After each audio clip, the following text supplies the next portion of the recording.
the best outcome for all of us would be just liberation overall. A place where we're just empowered and free of not getting killed, of not being harassed, of living in safety and health. I'm really happy to be part of that little piece where I see digital literacy as a part of overall queer and trans liberation.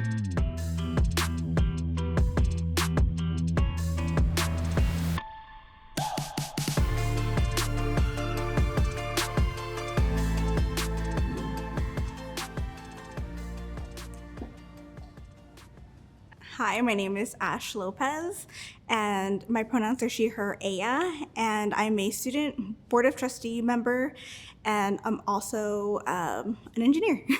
My profession is so varied.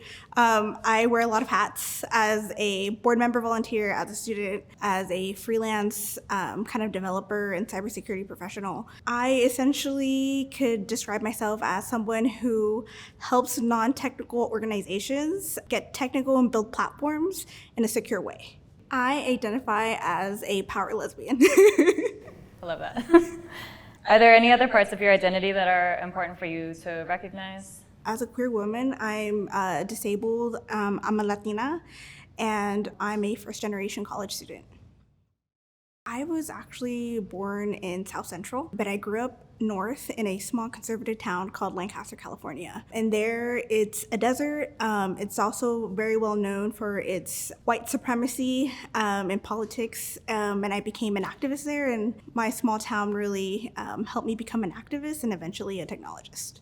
As a youth, I was hearing lots of awful news surrounding Prop 8, surrounding youth suicides from the queer community. And I was really inspired to come out as a young person and to mobilize, especially in the area that I was from, because the politicians in my area were really proponents of anti-LGBT legislation, anti-immigrant legislation, and just overall hate.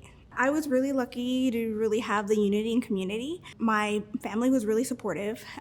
My family was the first people I came out to as a young person. My mom actually caught me crying one day, and she essentially told me to get up, put my hair curlers on, and to get ready because she was going to take me to my first LGBT youth meeting. So she's very supportive of my coming out, my dreams. And so there I found community. It was a youth program called the Out Project. And that's where I gained friends who were like me. That's where I got mentorship to become a board leader in the nonprofit space and to become an activist. It was really a community effort. I like to say I'm community made, not self-made. So I wouldn't be here if it wasn't for my family, for my friends, for the elders and mentors that I had along the way. I had queer role models that I looked up to, but there was no one who was like a queer engineering programmer, hacker type of person. I really had to become who I wanted to look up to. So when you really think about a Latina, especially a queer Latina, a programmer or an engineer or an AI engineer or anything like that doesn't come to mind. So I really had to break barriers in becoming who I needed. I always known something was different about me. I mean, I had a crush on like my preschool teacher, so that's where it started. I always knew it was different. I couldn't put a name to it. I was finally able to put a name to it when I was like about 12 or 13. After lots of inner struggle, lots of healing and self-care, and lots of internet articles about am I gay or asking, looking for the Yahoo questionnaires, like, am I a lesbian? I was able to eventually just find acceptance within myself. And I really honed down in doing that because I knew I was coming out in a very harsh time. But eventually I decided to come out at the age of 17. Unfortunately, during my teenage years, I was so depressed that I actually dropped out of high school. I was in an early college program, meaning my high school was on a local community college campus, but seeing all the LGBT hate around me, being in such a conservative area, worried if my family was going to love and accept me, I just couldn't handle school. And so I eventually ended up dropping out of high school, but I continued my college education not too far afterwards. The internet was super important in helping me put a name to not just the sadness I was feeling, but the joy of figuring out who I was and being a lesbian and putting name to my attraction, my gender expression, all the stuff that I was dealing with. And so I was able to find young YouTubers in the early YouTube days of young kids coming out, young 20-year-olds living an amazing college life, doing their thing, doing what they love, being happy, having their girlfriends on YouTube and showing them off, just living authentic, amazing lives, and I wanted to be part of that. I was also able to see illegally uploaded episodes of the L Word, which also helped out a lot. So just being able to find like young people shows like South of Nowhere, for example, I was like, wow, this is like really normalized. Like, I'm not a bad person. I'm not like this disgusting human being that like these conservative people are like trying to paint me to be. I'm just a teenager who likes girls, and I'm a lesbian. I'm gonna come out. Like, this is okay. So that visibility was so important for me in my healing process, and in becoming a strong advocate eventually. Having access to the internet really just made an incredible difference in my life, and living an amazing, fruitful, authentic life as an out lesbian. I had access to physical, in-person queer spaces, even though I was still kind of the odd one out. In those physical spaces, I still was able to understand that there was community, not just in my local small town, but also elsewhere around the world. I did have a small amount of really supportive friends, but understanding that there was queer people just all over the world in different countries and different cultures, that just completely changed my view and completely normalized being queer in such a healthy, informative way. Do you remember how you found out about like international queer communities? Like, what was your exposure to that? My exposure to international queer communities was growing up Latina. My first language is Spanish. Even though for some part of my life I grew up in South Central, I would always go to Mexico. Mexico was a really important time in my coming out. I think that was a breaking point because everybody was getting boyfriends around my age when I was 17. I wasn't getting boyfriends. All I wanted was a girlfriend. And so that was just really difficult. And I ran into some community there. I was buying a really cool rainbow satchel, and the folks were like hippie punk rockers, and there was a license plate or a bumper sticker that said Los Gran Bailarines Tahitianos, which is essentially code for LGBT. So that's where things really connected for me, and I really was seeking out other folks, queer Chicanx activists in my community, and the internet was helpful in doing that. I was able to find queer literature and other folks, and I found out that a lot of great Chicana contributors to the feminist movement were actually queer as well. Having access to that type of literature really changed my world and inspired me to become who I am today. My interest in engineering really started because I was always online trying to search for LGBT helpful content, history, literature, movies, but I was also just looking for educational content. I was always a nerd. Even though I was struggling in school, I really loved learning. Being able to learn more about technology, being able to learn more about how the computer works, all that was really inspiring for me. But I never saw myself as an engineer.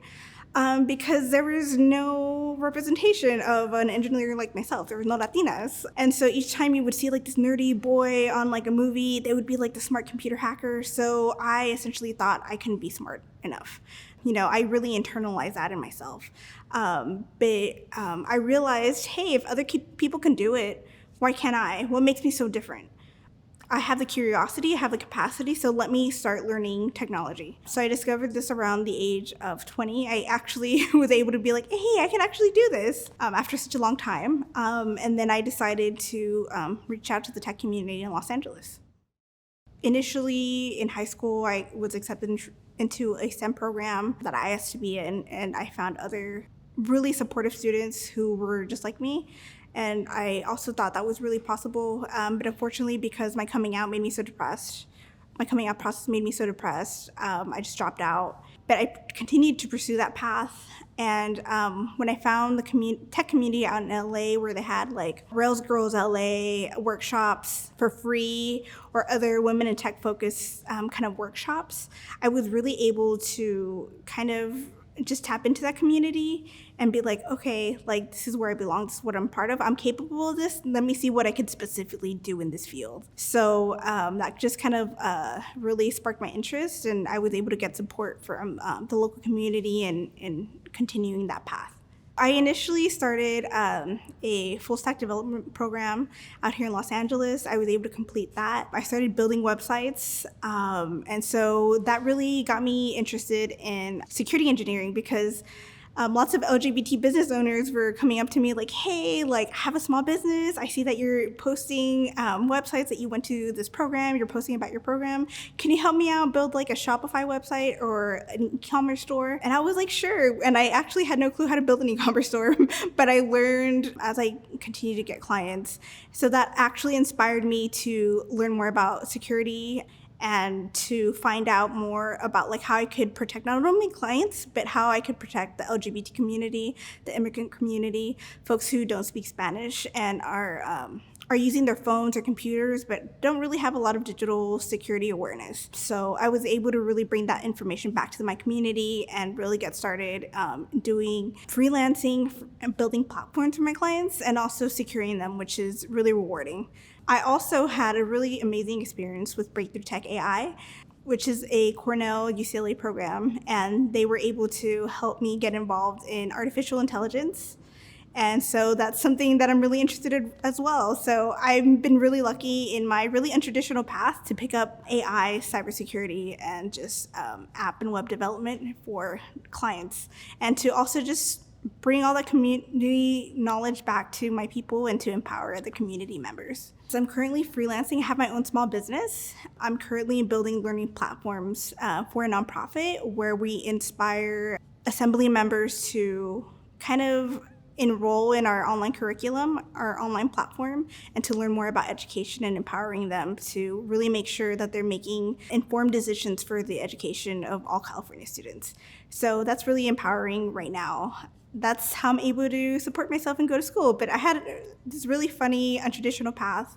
Actually, mainly also started doing freelance web design and development because I was caregiving for over 10 years with my grandmother. I would take care of her, I would help her out, make sure she was set, and then right next to her, I would just be building my clients' websites. So I couldn't get a traditional job right after boot camp because I had other responsibilities. So that really allowed me to pave my own way and create my own outcomes in life, where I kind of felt bad about it initially, but being queer, we're hackers, right? Queer people are hackers. We hack culture. We are innovative, whether it's cultural, personal, physical, whatever. Like, we're amazing folks. So I just had to really put that mindset on, and that I'm already a non-traditional person. I'm already queer. So why not just do my own thing and do it consistently? You mentioned being really interested in cybersecurity and how that affects specifically like LGBTQ and immigrant communities. I'm wondering if you could say a little bit more about that, and like what have you found through that work, and what particularly has been, interesting and impactful for you about those kind of intersections? Those intersections have been really important, especially folks who are on the ground mobilizing for small nonprofits. They're really passionate folks. Oftentimes they're very humanity-centered folks, they're very social folks who might not have really geeky queer folks in their circles. So it was really important just coming in and just seeing folks who are mobilizing on the ground in grassroots efforts, especially in really harsh communities where there's neo-Nazis walking by. Their communications were encrypted. Their passwords were probably reused from a compromised email account, et cetera, et cetera. It's really important just to come in there and kind of not even as just like an official person, just as a friend, like, hey, I see that you're out mobilizing and doing your thing and helping the community. Let me give you some tips of how you could secure yourself, how you could secure your communication. I want you to be safe in the environment that you're in. Let's just kind of get you set up. So that was really, really impactful. Bridging that gap of those needs was so incredibly important, especially during the Black Lives Matter uprising. So I really saw that importance during that time, whether it's using Signal, using encrypted email, ensuring that they're not uploading sensitive information to the internet. When queer people could be really empowered in using online communications in a safe way, I just think it takes our organization to the next level. What do you think currently, or in general, are there risks for LGBTQ plus communities, like not understanding cybersecurity? Like what are the repercussions of that? There's just multiple repercussions. For example, their accounts could get hacked if they're using similar passwords across their social media. They could get doxxed if they're not secure enough on social media or doing other things, for example, at protests or when they're advocating for some sort of bill. Queer folks could essentially be exposed to so much harm by anti-LGBT folks. They could be exposed to a multitude of harms, whether it's hacking, doxing, having their social media taken down, et cetera, et cetera. That's really, really important to understand the harms that could potentially happen in the digital world could actually leak out into the physical world. So that's really important to understand the harms, the consequences, but also the pros. So we're constantly weighing the pros and cons, but just being aware of navigating that sort of landscape is really important for our community.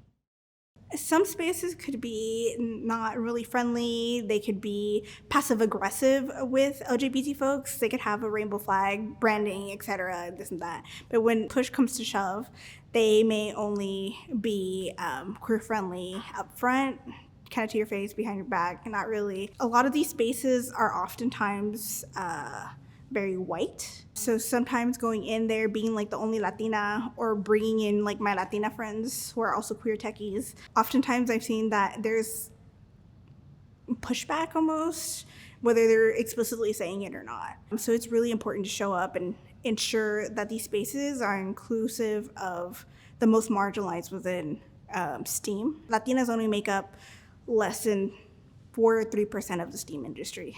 I feel like a unicorn walking in. So it's really important to ensure accountability in these spaces, to ensure visibility in these spaces, setting the rules ahead of time and ensuring that somebody actually confronts folks who are potentially being discriminatory. But I've also, just as bad as I felt discriminated, I've also felt really, really lucky. But also I've built my community with folks who know who I am. Coming out is the first thing that I do. Some folks disagree, some folks agree. I just want to get it over with. Hey, I'm a lesbian, or, not in that awkward way, but they know essentially. I let it be known. So that helps me remove people who may not be accepting up front.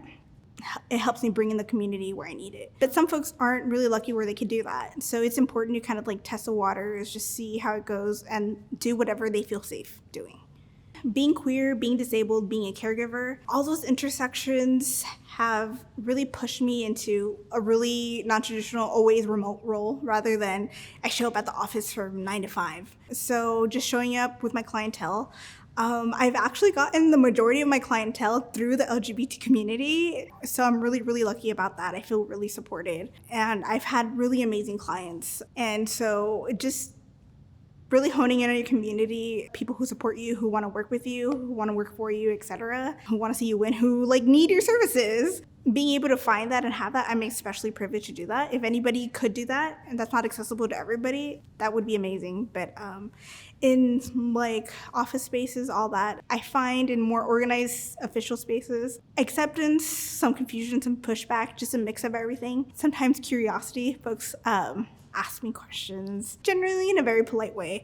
So I'm really lucky to kind of be like that go-to person for questions, etc. As long as, folks aren't being divisive on purpose, just being a person that they could come to with questions, how they could improve in their organization and all that. That's been really helpful, and for myself and for the other folks as well. How has remote work been accessible? Remote work has been incredibly accessible for me. It's helped me deal with my chronic illness. I have an autoimmune disease where I constantly get flare-ups and I'm in pain and I'm constantly tired. Moving around is very difficult. Mornings are especially difficult. My morning commutes are treacherous, needless to say, but it's helped me be able to kind of roll out of bed on a hard day and just jump into a meeting and not be late.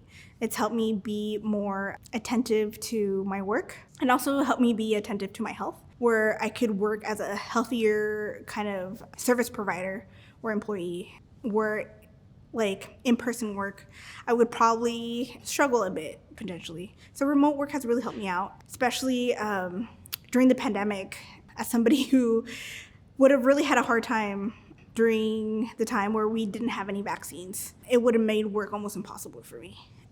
And also as a caregiver, I'm able to hop into a meeting as I'm making sure that my grandma's okay. Ensure, like, getting off meeting, being able to feed her and give her medications on schedule, being able to take care of myself, her, helping my family in what they needed was the most acceptable thing. Caregivers are often put in a spot of poverty. They're not really supported by government services. So I would often fill in the blanks during the peak pandemic. And so because I was able to do remote work, I was able to take care of another living being and be healthier. So that is important accessibility across the board, especially given all my intersectional identities.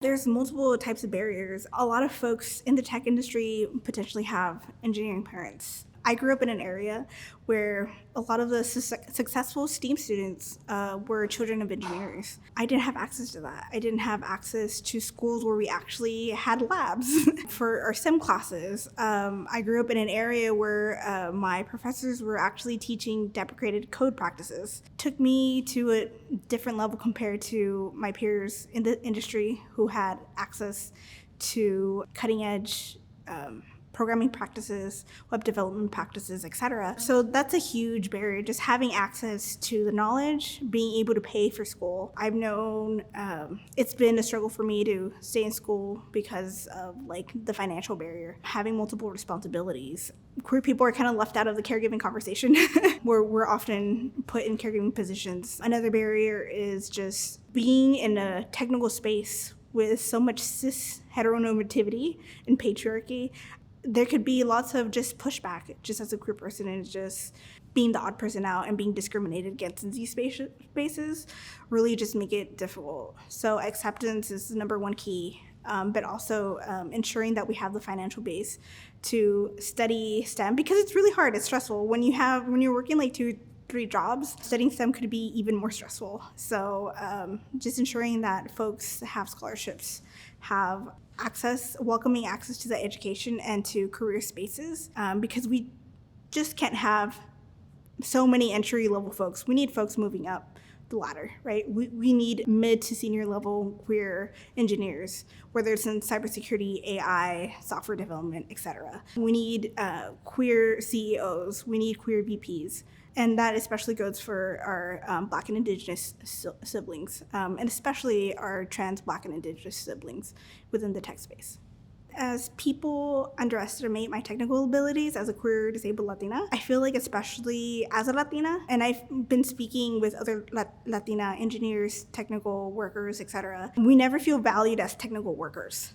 I always really have to talk about my technical work, like whether it's cloud engineering, AI, cybersecurity. I've had a pretty decent amount of experience that I've been really lucky to have within the past 10 years. And so I remember a lot of folks, I get reviews that when I practice interviewing and things like that, that I'm not technical enough, or I could be compared to somebody else having more technical skill set, but I've built and launched products compared to other folks. So my technical ability is always severely underestimated because I'm Latina.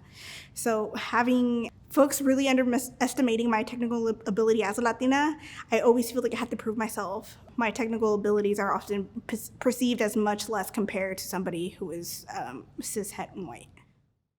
It's really important for LGBTQ folks, especially queer, Black, and Indigenous folks, to be behind the scenes, to be the creators of this technology, because we know firsthand what impacts us. We know firsthand the harms, the consequences of what this technology does, or who it could protect or who could not protect or leave out. So it's really important that we take up digital space as much as we take up physical space, because the digital world is kind of the new frontier, and those digital harms, like I said, always leak out into the physical world, in person, in reality, right? So ensuring that we have queer futures with queer people of color as engineers, that's incredibly important. It's important for queer futures, for queer trans futures, queer trans disabled futures, for Black and Indigenous futures overall. I feel like it's really, LGBT Latinx folks are really coming up in tech, and I feel like they're starting to get really empowered and really organizing in the forefront. There's a lot of LGBT Latinx folks who are doing DEI stuff in general, and a lot of the people spearheading that are queer Latina folks. So I'm really excited to see what comes of that. organizing and mobilizing within the community to see it in the future. But it hasn't been super accessible to me yet. I know there's folks around, but I do have folks in my circle who are kind of more like my friends, more than like being in like official organized spaces, who support me throughout this journey, who I support them. So I think that's really, really helpful. Just finding community in your own way, where it's an official like meetup or just your homies hanging out, hacking away. I think that's really important. I was really lucky to be part of a year-long academic AI program, which helped me learn more about AI ethics. So AI is really being built by folks who are not queer, not trans, not Black, not Indigenous. We're not only invisible in these algorithms could also cause an exponential amount of harm. For example, facial recognition technology. Facial recognition technology claims to identify gender through facial recognition algorithms, where this is, the gender spectrum is so broad and it often puts people into very binary categories. It's very intrusive technology, especially at the airports, just in surveillance overall. And that really dehumanizes our community, and it's creating massive amounts of harm, whether it's in surveillance algorithms, in security cameras throughout a city. Queer and trans people have been known to be specifically surveilled, especially after the AIDS epidemic in the 80s. Our data has been compromised consistently by various entities, but it's really important that we understand how these algorithms impact our communities, such as facial recognition technology or voice recognition technology, or even things like algorithms that approve us for home mortgages. How are we being discriminated against in these processes? How are we being discriminated against in applying for jobs? When we identify as non-binary, for example, how could this data potentially harm us? And we're seeing a lot of that harm happening. So it's really important for us to build this technology, be aware of this technology, and to mobilize against discriminatory algorithms, because we want queer futures. We don't want more queer oppression through algorithms, right? I've been seeing a lot, which is interesting too, about just also communities who historically are very used to being surveilled and like know what that means tangibly and what the impact is of that, and how with AI now having the tools to kind of expand that so far, and how these communities are really important to be participating in this, in kind of monitoring that and like thinking about the ethics, because now that surveillance is expanding and these are people who like tangibly know what the impact is. So. Yeah. For example, a surveillance technology was deployed in the area I grew up in. Surveillance technologies have been known to be deployed in the desert that I grew up in. Now they've deployed, let's just call it an audio surveillance technology throughout my town to see if there's any shootings going on. They're in predominantly Black and brown areas. And I see the impact. So I saw the impact of how I was taken away from STEM in that area, and the importance of me bringing back that information to my technology, to whether it's South Central or Lancaster, empowering folks with knowledge to know what's going on around them and how these discriminatory algorithms or technologies are impacting them every day in their lives, whether they're aware of it or not. It's so important to build a queer and trans world, right? We need to be at the forefront of queer and trans futures, and being able to build it, not just to be users of digital spaces or digital worlds or digital technologies. We have to be creators. As a descendant of Indigenous people in the Americas, it's incredibly important to tap into our Indigenous roots and knowledge of previously being engineers, previously being accepted within our communities, of being queer and trans, as building pyramids, as being the creators of the future that we want and are a part of.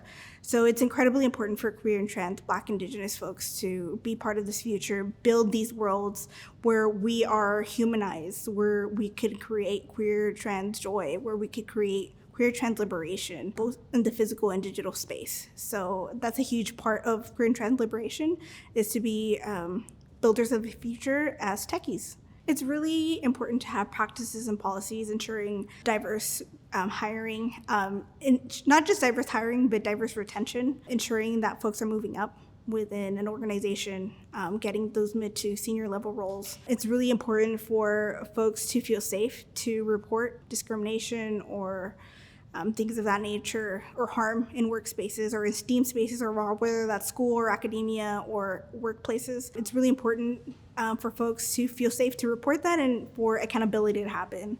And also just allies stepping in, swooping in, saying, hey, I see something wrong, like, let's stop this now. And not putting all the work on queer people liberating themselves, but also being co-conspirators in our liberation as well, regardless of the space. I have so many really important projects I've worked on. I've worked on projects with one of my mentors, Ruby Gann, on creating and building an app to help reduce infant fatalities in foster care. Ruby Gann is an incredible social worker. She's a lesbian cancer survivor, overall caring human, technologist, and social worker. I actually met Ruby through my lesbian mentor from Outreach Center in Lancaster, California. I was like, how do you know this person? And she's like, well, I work with children. I'm like, what are you doing at this hackathon if you work with children as a social worker? And so she was telling me about her mission and her vision in ensuring and protecting the safety of foster youth, because she was once a foster youth herself. And so essentially she realized that lots of government agencies, especially first responder agencies, don't have data on hand that's easily accessible to know whether a foster youth or a child in general has experienced physical or sexual abuse in their household. So a child could be seen by an EMT, they could be seen by a nurse, they could be seen by a firefighter, etc., or a school counselor, but nobody is accumulating that data in one centralized database. That information gets lost. The child goes again into these emergency services. Unfortunately, sometimes these children die, especially infants being just recent borns to the age of 3. In 2017, I was really lucky enough to be accepted into Lady Gaga's Born This Way Foundation's Channel Kindness Youth Leadership Program, where young people were in their communities reporting on acts of kindness. I reported on Ruby Gann's mentorship and her app that centralized data to prevent child abuse fatalities. So that was really amazing to not only essentially talk about the stuff that I kind of did in a sort of passive way, but also to highlight amazing folks in the community who are like myself, and hopefully some queer youth read that book and was inspired to take action through technology. So I'm really lucky. It made it into the book Channel Kindness, Stories of Community and Kindness, co-written by Lady Gaga, and that was a New York Times bestselling author. So that's something I have always kept with me near and dear to my heart, and I'm incredibly lucky to have been part of that process. Another really fun and important project that I've worked on, I created this augmented reality filter for Lady Gaga's Born This Way Foundation for their Be Kind 21 campaign, where I teamed up with their social media folks. They gave me some assets, and essentially their campaign entails, it takes 31 days to essentially build a habit. So their Be Kind 21 campaign challenged young people and just people across the world to commit to 21 acts of kindness during this time. So I really wanted them to have a really high engagement rate. I was really excited to get some assets for them, and I slapped some stuff together in Metaspark VR, and I was able to create an engaging augmented reality filter for them. So essentially, it's what we dubbed as the kindness generator. Young people were able to go on Instagram, where you could oftentimes find them. They would go to the Born This Way Foundation Instagram page, and they were able to use the Instagram's augmented reality feature to engage in this campaign with a kindness generator. So essentially, you could just use your phone, and it would randomly suggest an act of kindness that you could do. So this really helped increase their engagement rates of the Be Kind 21 campaign. So I'm really excited that just created so many acts of kindness throughout the world, just because of a simple augmented reality filter. So it was exciting to see folks from all over the world, whether it was from New York to Indonesia, use that filter and explore more about the campaign. As a community college student, I really wanted to do more about empowering my community, about my struggles in transferring as a queer disabled Latina, as a former caregiver. I sought out an opportunity with AnitaB.org, and I was like, they're not gonna accept me, I'm just a community college student. But I was interviewed and accepted as an undergraduate board trustee. AnitaB.org is one of the oldest and largest organizations that supports women and non-binary technologists across the world. And we throw Grace Hopper Conference every single year year, and we see almost a Super Bowl or Coachella amount of women and non-binary technologists attend this conference every single year to build and find community, because it's important that women and non-binary technologists are the creators, not just the users of the technology that we use and build. So it's been an honor to serve as a board member and to be a queer voice, especially a queer Latina voice. There are very few Latinas on nonprofit boards across the nation. I think we make up less than 2%. So being a queer Latina on the board, as a queer Latina who represents less than 4% of Latina technologists in the tech industry, is such an honorable thing to do. So I'm really lucky. I get mentorship for different board members from different tech industries and sectors. That's been such an honor to represent folks and to continue voicing my opinions during the board meetings. So it's great. I've been really lucky to be a volunteer, to be a recipient of services from a nonprofit, to move up from a volunteer to move up to a board member. That's really important because I experience things firsthand a different way compared to other board members. And so just having that representation in the boardroom is really important. Like I said, we're queer people taking up space digitally, physically, in the boardrooms, in C-suites, etc. I'm just really proud to build products that make a difference. All the hard times, troubleshooting, building out, the stress, dealing with error messages is all worthwhile when you see the impact. Just seeing how my knowledge has empowered the communities that I'm part of has made a huge difference in my life and hopefully the lives of others. My future career and personal goals, I would love to work more deeply in the cybersecurity industry, but in the overlap of cybersecurity and AI and policy and how that impacts marginalized folks. So I like the intersectionality of a lot of like technical skill sets and how they could be applied, or how marginalized folks could be productive through the use of like policy, internal policy in terms of an organization, or federal policy, local, state, etc. Policy really, really excites me, especially in terms of regulating emerging technologies. I was one of the first out and youngest California State Democratic Party delegates in my area. I was the first and youngest Latina to represent the area, period. During my time as an Assembly state delegate, I was able to also vote on policy that I hope to write in the future. For example, digital access for high-speed internet in rural areas for folks in California. Folks often don't think of California as rural, but we do have rural communities, and just access to high-speed internet in urban areas as well for Black and Latinx communities. And thinking about the intersection, how that impacts queer and trans folks, was really important. So I was voting on digital legislation, digital equity legislation to push on our platform as Democrats in the state. While I was taking care of my grandma, I would go vote on the Zoom and then like, hey grandma, are you okay? Abuelita, ¿estás bien? And give her food or her medicine and then run to vote. So that was really exciting, and that really inspired me to pursue learning these technologies more, so I could essentially consult on the harm these technologies potentially have on the most marginalized in our communities, especially queer trans folks, especially Black and Latinx folks.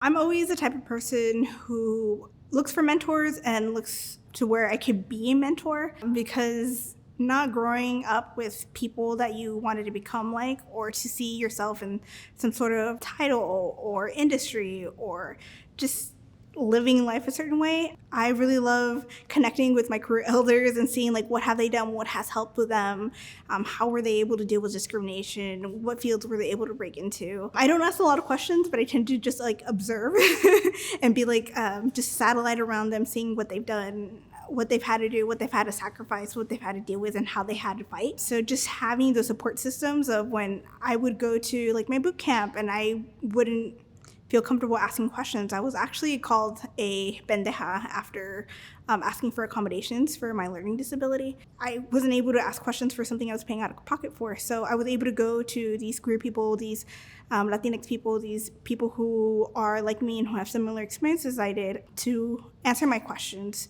to see what life could potentially be like, and what I could potentially accomplish or achieve. And that was so fundamental and important for the outcome of my life and the trajectory of my career. So working on those projects with Ruby, with Jorge, have really helped me lay down technical skill sets of my future. So I'm really, really incredibly grateful for them. Jorge is an immigrants activist. He often works with United Farm Workers. And so just having him guide me through these projects, these technical questions, these details were not just my all-time favorite, but really shaped my trajectory in tech, because I felt really discriminated after I went to my first boot camp. But Jorge was so patient with me. He would sit me down. He would take hours, he would take his time, but he would teach me new technologies. He would be like, hey, this is the cloud, this is the skills that you need for the future. Learn it and let me teach you. Because of Jorge, I'm able to create my freelancing business today. On my free time, I love going to concerts. It's slowed down since the pandemic, but you could usually find me like front row at some sort of concert, like random concert. I would literally like wake up super early and just camp, like almost camp out. I really love doing that. I really love music. I love finding like rare remixes of stuff. I'm just a huge nerd too. Like I love watching tutorials on YouTube. I feel like those immigrant dads who on the weekends watch like how stuff is made on Saturdays and then like fall asleep watching that. But like that's me watching tech tutorial videos on a Saturday morning, falling asleep and accidentally taking a nap. I love just hanging out with my friends, doing some tech mischief with cybersecurity. So like that's really fun. And just connecting with my community, volunteering, hanging out with friends, hanging out with my cats, and just doing nerd stuff. I have hope tattooed on my side. It was a note to give to my older self to not give up. The advice I would give to my younger self was continuing the belief of having hope and not giving up. I think that's the most important thing. Don't give up no matter what. First of all, I really had to develop a sense of like patience and understanding with myself, because in tech, you're gonna deal with a lot of error messages, especially when you're first learning. You're gonna deal with stuff breaking, things that you don't know. You're not expected to have like a PhD level of knowledge going in. Even PhD folks don't know everything that goes on. It's okay to Google things. It's okay to research things. It's okay to not know. So really becoming patient with not knowing everything and with dealing with error messages and things of that nature when you're building something out, that's really important. Have patience with yourself, have patience with the problem.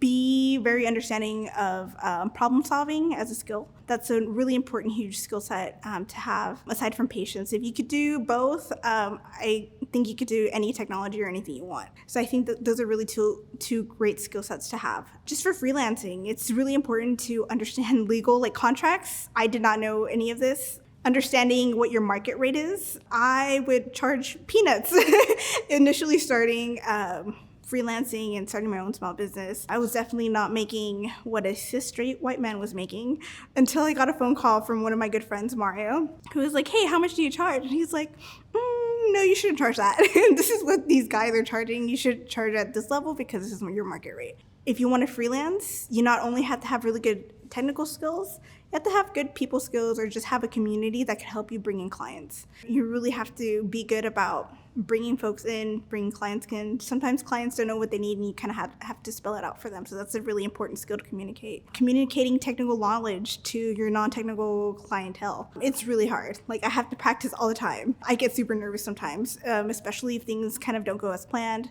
Understanding that your client isn't technical and could probably be even afraid of what you're talking about or feel potentially a little scared or insecure about what you're talking about, because that will go over their head sometimes. That's an important skill set to really have. Community colleges are just so important. There's a huge rate of LGBT folks who go to community college.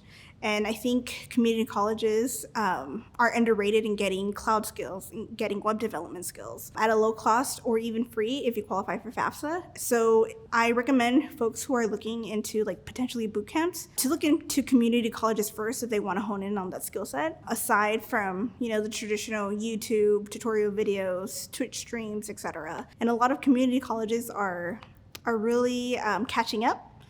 Which is really good. And just if you can't go to your local community college, there's a lot of online technical classes that you could take within your state or even out of state. But those resources are a little bit more accessible, especially given financial aid will help, compared to paying $12K, $15K out of pocket or with a heavy loan or a traditional boot camp. So that's my huge suggestion to folks. Community college classes are very flexible. They could be online and remote on your own pace. I know the community colleges on the West Coast are WASC accredited, so they're very accredited. Sometimes you're getting a computer science teacher with a doctorate degree teaching you. A lot of these boot camps sometimes hire their own graduates and they're newbies, so you're really getting a bang for your buck, especially if you're working 2 jobs. When I was doing my early community college days, I was working as a housekeeper, I was working as a caregiver, and I was trying to keep up with my schoolwork. So I had to kind of drop all that when I did my boot camp. And boot camps also feel kind of rushed. I didn't have a great experience with my first boot camp. I felt discriminated against, especially being so openly queer with my disability. Boot camps don't have legal obligation to protect discriminated classes. So that's why I also suggest community college, because that's where you are protected under federal law. LGBTQ youth are genius innovators. We're always breaking norms in a positive way. Technology was meant to be created by queer and trans folks, specifically queer and trans youth. We could see that in history, and we will see that in the future, but they just have to believe that they could be a part of that. And I want them to know that they can be a part of that, and they will be a part of that, because they are our future, and they're gonna be part of building this amazing queer future where queer folks are liberated with technology, not just oppressed by it.